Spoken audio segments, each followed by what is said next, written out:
everybody, welcome back to Living Traditions Homestead. It's been quite a long time since we've talked about the little building here behind me that we're sitting on the porch of right now. You've probably seen it in the background of some of our videos. Probably when we're working out in the garden, it's usually in the background.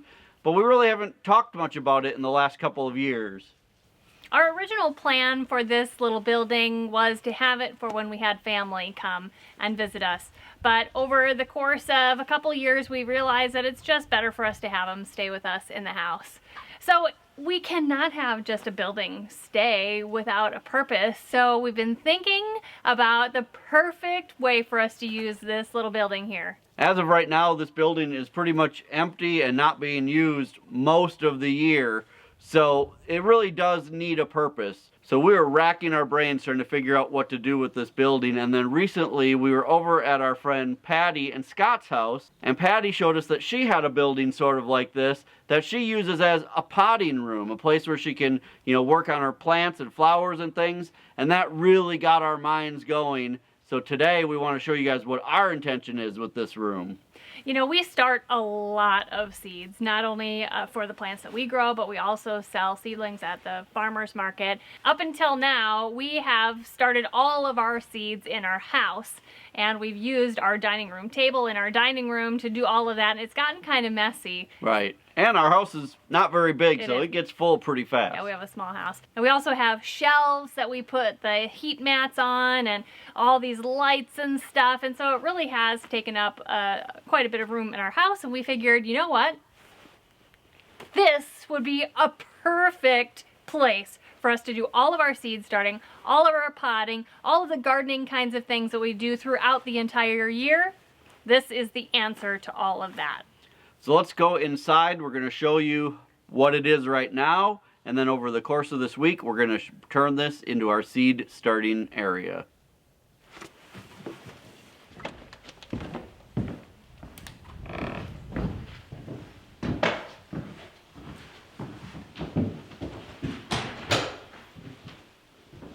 So this is it. The inside of this building is 12 feet wide by 16 feet long. It's probably kind of echoey right now because there's really nothing in here except wood. When we bought this building, it was just kind of the shell of a building. So the first thing that Sarah and I did after it was delivered onto our property was insulate it well, and then put up plywood walls and a plywood ceiling so that it's really well insulated. And it really does a good job. It holds the heat and holds the cool in really nice. So that part of this project is already done. We did that years ago, which is very helpful. But if we're going to try to grow plants in here, we really need year-round climate control in order to make this work. So this week I installed a ventless propane heater in here. You can see that here on the back wall. It's a 10,000 BTU ventless heater, and it is doing amazing in here. This morning when I woke up, I came outside, it was 28 degrees in here. And right now, it is 70 degrees with that ventless heater, and I only have it on setting number 3 out of 5. So it's doing a great job to keep this at the perfect temperature for when we start plants. Now, for those of you who aren't familiar with what a ventless heater is, it's a propane heater. Actually, this one can run off propane or natural gas, but since we don't have natural gas out here in the country, we have it hooked up to propane. And it doesn't need to be vented to the outdoors. Now, you do need to have enough adequate airflow and fresh air coming into the building. So we are going to add some ventilation. Right now, we just leave the windows cracked. And even with the windows cracked, it's in the 30s outside right now. And like I said, it's 70 in here. So it's providing plenty of fresh airflow. But later today, we're actually going to install a vent up in the ceiling that'll vent up into the attic of this building and give us a continuous fresh airflow without having to have the windows open. But we picked this up at I think Lowe's. It was around $150, and then we have it hooked to a propane tank outside, and it's doing just an amazing job. Now, the one downside to these types of heaters is that they do make the air very humid inside of the building. So one of the first things that we're going to do today, now that we know that this heater is working correctly, is that we're going to install a dehumidifier in here. We'll be hooking up a dehumidifier that can drain outside, so we never have to empty the little container on it. We'll just leave the dehumidifier running all the time whenever we have the ventless heater on, and that way it'll continue to pull the humidity out of the air. It'll also help once we start watering plants and things in here to help keep it from getting so humid in here. So that's the first thing that we're going to do today. Now the dehumidifier that we bought, I just picked up at our local Walmart. Nothing special. It's a GE 20 pints, which means it pulls 20 pints of moisture out of the air every 24 hours. And so that's what we're going to hook up first. Now I do have to tell you that I'm going to need a knife for that. That's what I'm going to tell you. Now, the first thing that I wanted to bring up is that for right now, we're just running the power out here with an extension cord. A heavy duty extension cord from one of our other buildings over here. I am getting an electrician out to actually install some electric, but that takes a little while to get on the schedule to have that done. So electric's one of those things that I'm just not real comfortable doing, and we need just basically a whole new circuit run from the main box over to this building. So this is not something I'm comfortable with doing. Sometimes it's worth having a professional do things. Alright, let's get this out and opened up. Alright, so if you're not familiar with the way dehumidifiers work, basically we're just going to plug it in. On the top here we can set what humidity we want in the room, or we can just have it continuously run and keep pulling the humidity out, which is what we'll do here.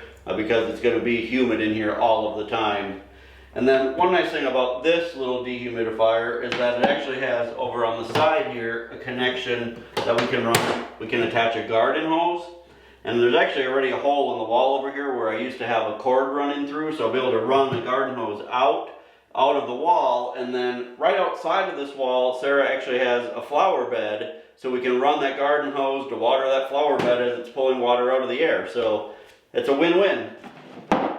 Right now though, because I don't have a spare hose to run over there, except for like a 75-foot hose, which doesn't make sense. When this gets full, it has a little bucket here. We'll just take that outside and empty it out. And this automatically shuts off when the bucket is full. Go ahead and plug it in and see how it works.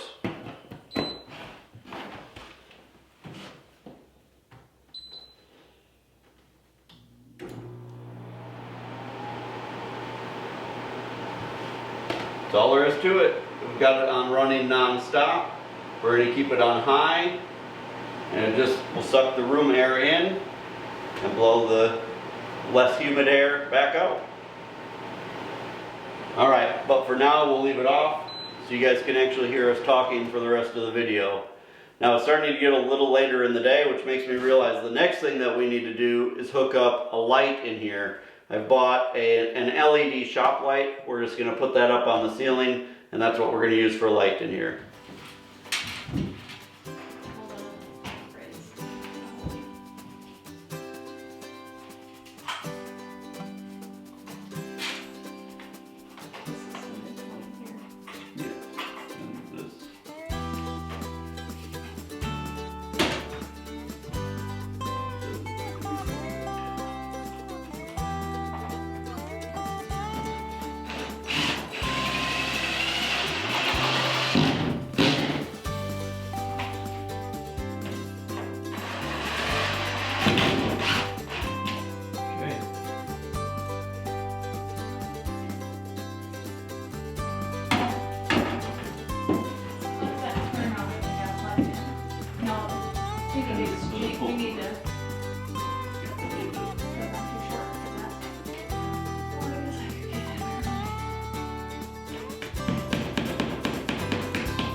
Hey, we've got light.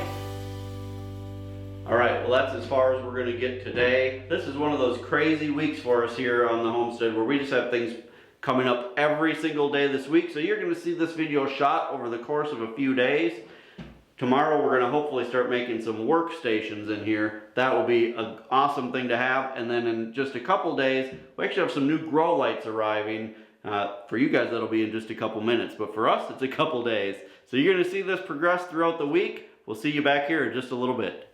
The next couple steps are that we're going to build ourselves a workbench that's going to be attached to the wall over on this section here. I know you can't see that, but before we can do that, we want to bring in some of the shelves that we're going to be using so that we can make sure they're in the right spot and to bring them in before we have a big workbench up here. These are the same shelves that we used to use in the house. They're just plastic shelves from Walmart, but they work well, they hold our trays well, and because they're plastic, it doesn't matter if we're spraying water on them. So we're going to bring those in, kind of play around with where they're going to go in here. We have a basic idea, and then once we know that we have those in the right spot, we'll get started on that workbench.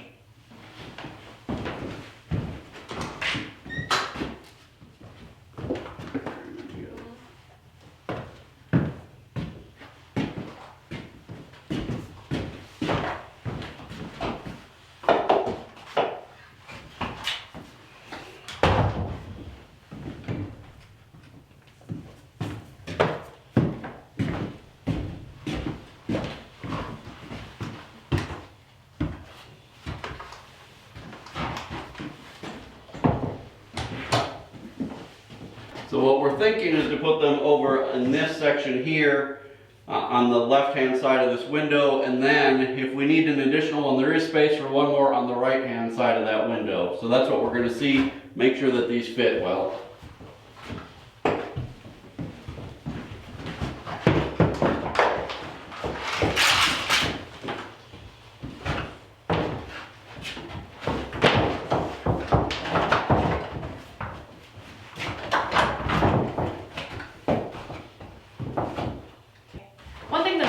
About these shelving units is that they actually lock together on the side. It adds some stability, and we're not going to be putting anything super heavy or top heavy on here, so we don't need to bolt these to the wall, but you probably could if you needed to.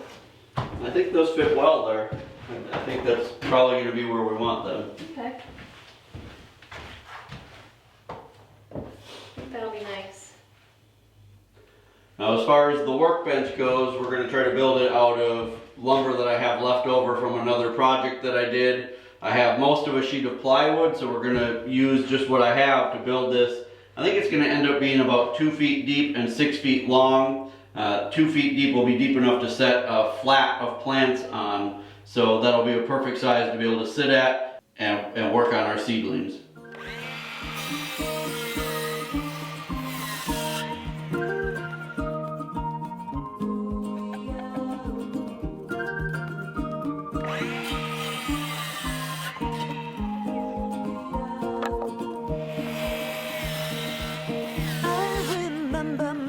Young and restless, a lampoon of you. So who am I to really teach you anything? Do I know what's true? True for you. But at least I think there are some nuggets found along the way.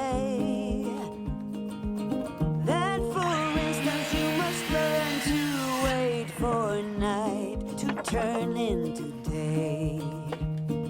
Alright, now that we have all the pieces cut to size, brought them inside where it's nice and warm with their new heater hooked up, and we'll put this all together in here. This is going to be a really simple type of workbench to build.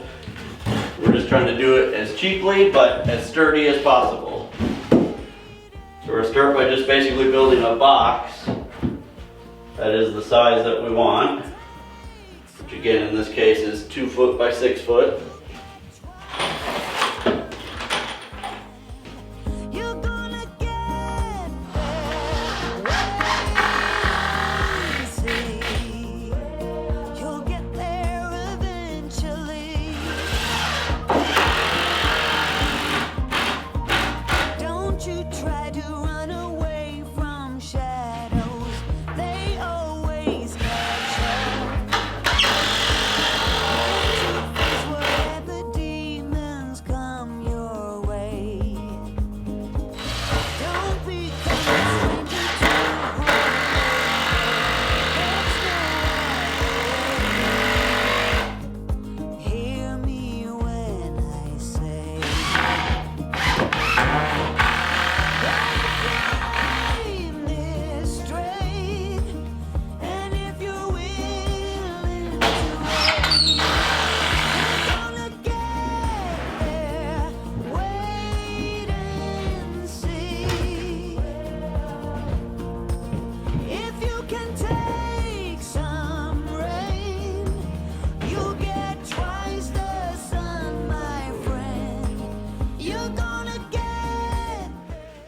So now that we have this stood up, I think the size is going to be great. We're going to move it so that it's centered on this window. I have a mark on here already where the center is. And then we're just going to make sure that this back, because right now it's a little wobbly until we get everything attached and we get the top put on. We're just going to make sure that this back is really at 38.5 inches, and then we'll just screw it right to the wall. It is right at 38.5.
Workstation's done. The only thing left to do is bring our bar stools over and see how it feels. I think the workbench turned out good, but we have a little bit of scrap wood left over, so we're going to build one more thing. While we're out here working, there's one thing that we can't live without, and that's coffee. So we're going to build ourselves a little coffee bar out here because we need coffee while we're working.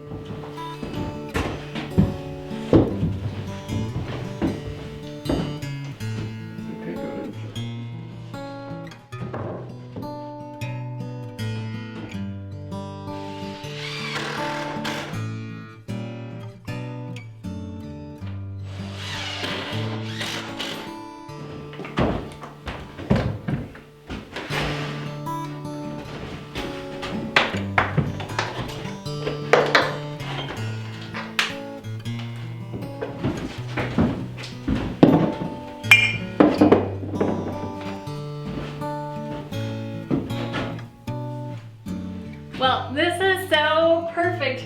It's so fun. Now we can come out here in the morning and have some coffee, spend some time with our seeds and our plants. It's just perfect.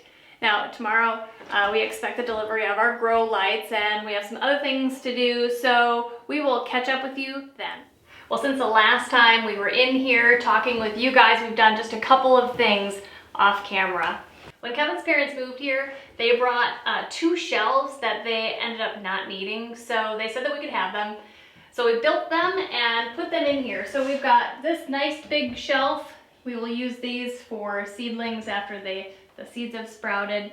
And then this shelf here works really nice here. We're going to use this just for storage. It fit perfectly. So it's been nice that all the shelves that we've moved in here have been reused rather than having to spend money and buy new ones. We also brought in our heat mats, our seed starting mats that we use here for our seedlings. We have enough heat mats to start 10 trays of seedlings, 10 plug trays.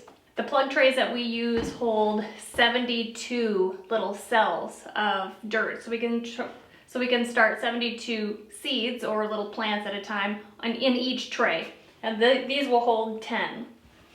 This heat mat that we have up here is a double heat mat. It can fit 2 trays here. We've had this forever and I can't even remember where we got it. We might have gotten it off of eBay, but I think it's been like 8 years or more. We have 2 single heat mats like this. This one we got at Walmart a few years ago, so check there if you want to look for heat mats. And then this single mat here we got from growersolution.com. And then these 2 heat mats down here are double heat mats where the seed trays will go this way on here. Okay, so 2 seed trays here. And these we both got from growersolution.com. Now, heat mats are really important when you're starting seeds. It can really make the difference between whether you have good germination or sometimes no germination. Tomato seeds, pepper seeds, and some others really need the heat of a heat mat to help with germination. A lot of people will just put it somewhere warm, like by their wood stove, by their heater vent, on top of their refrigerator, and those all work really well too, just some source of heat. But we prefer to use these heat mats just because we can do so many more at one time, and we plan to start seedlings and selling them at the farmer's market, so doing more at once is really helpful for us. Yesterday our new grow lights were delivered as well, so we can start setting those up today. Now in the past we've just used standard shop lights with fluorescent bulbs in them, and honestly they've worked great for us. Even starting plants for the farmer's market the last couple of years, that's what we've used. The problem is that it's getting harder to find the fluorescent bulbs where we live, and they just use a lot more energy. So we've decided this year to kind of up our game, go with actual grow lights, and we've decided to switch over to LED grow lights, which are a little more energy efficient. And we've decided to go with the red and blue grow lights that will give more of a full spectrum of light, which will hopefully help our plants grow even stronger right from the beginning. I've got one of them hanging up here already that you can see. I'll show you how they come in just a second. But I've got this one hanging up here already. You can see when I turn it on that it gives off kind of a purplish kind of light. That's the red and blue together on each light. Now we just picked these up on Amazon. We actually found a really good deal on them. I'll leave them in our Amazon shop so you guys can see them. But it came with 6 of the lights for $99, which I thought was a really good deal. So we picked up enough to do all of the plants that we need to do for this year. Let me show you how they come, and we'll start setting up the rest of them on all of these shelves. So here's everything that came in the box with the grow lights that we bought. Again, it comes with 6 of the grow lights, and then it actually comes with pretty much everything that you need. The only thing that it didn't come with was chains, which we use pieces of chain so we can move the lights up and down on our rack, so I did have to go out and buy that. But it basically comes with the lights, it comes with the reflectors that can go on the sides of the light, and I actually really like that these come separately and you can put them on. So you can slide them in like this, and you put one on each side if you want the light to go straight down. Like we're going to use 2 lights on each shelf, so I'm actually going to put only one on the side of each one like this and leave the middle ones open. So it just makes it easier for you to kind of configure it the way that you want for your own situation, which is nice. And it comes with all of your hardware that you need. Comes with these little clips that can go on the back of the light. And then you can attach your chain to be able to hang them. So that's nice. It just seems like well thought out. We're in no way affiliated with this brand or anything. I just think that it seems like they're really well made and I'm happy with it. Comes with power cords. For the 6 lights it comes with 3 power cords. And then it comes with cords to link them together as well. So it really is going to be a nice system, I think, for us. Let's go ahead and get more of these hooked up so that you guys can see how this whole shelf is going to look when it's done. Alright, so we'll start with the shelf where I already have one hanging up here. And you can see I've got the second one here. Now I put, again, just one of the reflectors here on the side. The center I'm going to leave open. We'll see if that's the way we want it long term. I don't know. I may end up putting reflectors on both sides of both of these. We'll just have to see once we start using them. So we'll have this one here. And again, these will be able to link together. So we'll plug this in here on the end of this one. And on the end of the one that's already hanging up here. On that end is the power cord that's plugged in. So now when we turn these on with the power cord, both of them will come on at once. So now I already have my clips on here with so that we can hang them. The way we do it is we just use zip ties up here on our shelf. No need to make this more complicated than it needs to be. So we'll just put our zip ties here.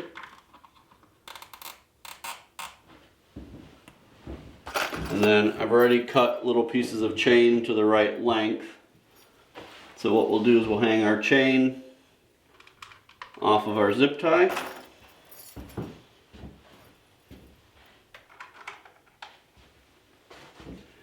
And then I've got little S hooks, and these we'll actually put on the lights, and then we can just use that to move the light up and down the chain where we want it.